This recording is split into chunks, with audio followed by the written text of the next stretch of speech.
Your spiritual, because there is still a yearning in your heart to want to connect to something or someone that is transcendent or beyond you. That comes innately in people.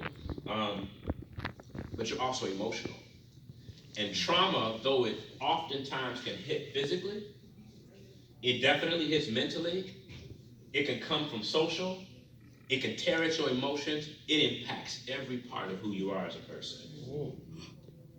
So I think Liz Dozier did a wonderful job defining trauma. I'll give my definitions that I've gotten from people and stuff I've looked up. Trauma comes from I love this because I'm a preacher, so we had to grapple with the original languages, so I like dealing with the original languages. Trauma comes from the Greek word where we get the word wound from.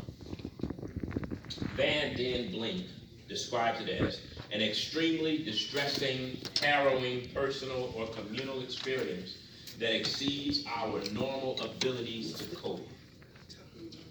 Trauma, according to someone who sat in my office, Shoni Purnell says it is individualized, it's based on an event or circumstance that keeps you from functioning properly. So remember earlier I said, I think that poverty can traumatize you.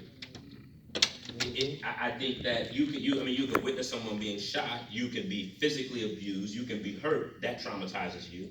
So that's a situation, but there are circumstances that you can find yourself in that traumatize you. I want to add this other piece in here because it alludes to something I said, but I also think trauma can be generational. There's a doctor named Dr. Joyce DeGruy. You might have heard of her. She's been big on social media, where she argues that both African Americans and white people grapple with what she calls post-traumatic slave syndrome. She says that it is multi-generational trauma together with continued oppression. So that is the first black folk brought here in 1619 enslaved, plus the hundreds of years of us being slaves, plus the hundreds of years, or the time that we spent in American terrorism on our community, plus the redlining, the gerrymandering, the overpacking of the prisons of black men and brown men, et cetera, et cetera, et cetera. These things perpetuate, I think, multi-generational trauma. But I'll give another example. You can talk in a room full of black people and you could bring up this subject, and even if you didn't do it, you can almost relate to it because it passed down. Black folks, when they start talking about beatings from parents, most folks can somewhat relate. Switches off trees, people that, your mama don't pull the little beat one, because they're going to pull the stuff off there, dip it in water, and got you all that. Extension cords. We always talk about that, but the extension cords have been a part of our own disciplining processes. Or just threats. Or just threats. What's that? Threats. Yeah.